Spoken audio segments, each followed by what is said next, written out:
La rhétorique est l'art de bien parler, de persuader et de convaincre par le langage. Elle remonte à l'Antiquité, notamment avec Aristote, qui l'a définie comme la faculté de découvrir ce qui, dans chaque cas, peut convaincre. Elle ne se limite pas à l'éloquence ou à la beauté du discours, mais englobe l'ensemble des techniques permettant d'influencer un auditoire, que ce soit par la logique, l'émotion ou le style.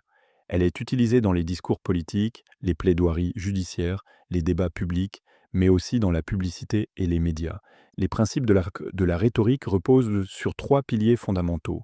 L'éthos, qui concerne la crédibilité de l'orateur, le pathos, qui vise à susciter des émotions chez le public, et le logos, qui s'appuie sur la logique et les arguments rationnels.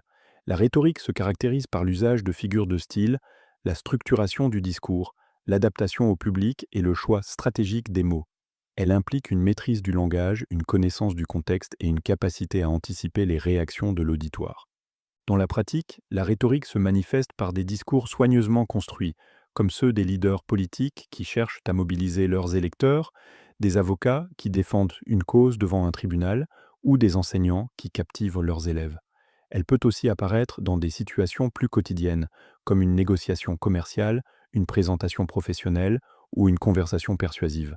Les techniques rhétoriques sont également présentes dans les slogans publicitaires, les campagnes de sensibilisation ou les récits journalistiques. Les bénéfices de la rhétorique sont nombreux. Elle permet de structurer la pensée, d'améliorer la communication, de renforcer l'impact d'un message et de favoriser le dialogue. Elle développe des compétences utiles dans de nombreux domaines comme la prise de parole en public, la rédaction, la négociation ou le leadership. Elle contribue aussi à la formation de l'esprit critique en apprenant à analyser les discours et à repérer les stratégies d'influence. Cependant, la rhétorique présente aussi des limites.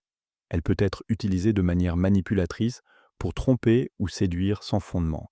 Un discours bien construit ne garantit pas la véracité de son contenu, et certaines techniques peuvent masquer des intentions douteuses. De plus, une rhétorique trop sophistiquée peut éloigner le public ou créer une impression d'artifice.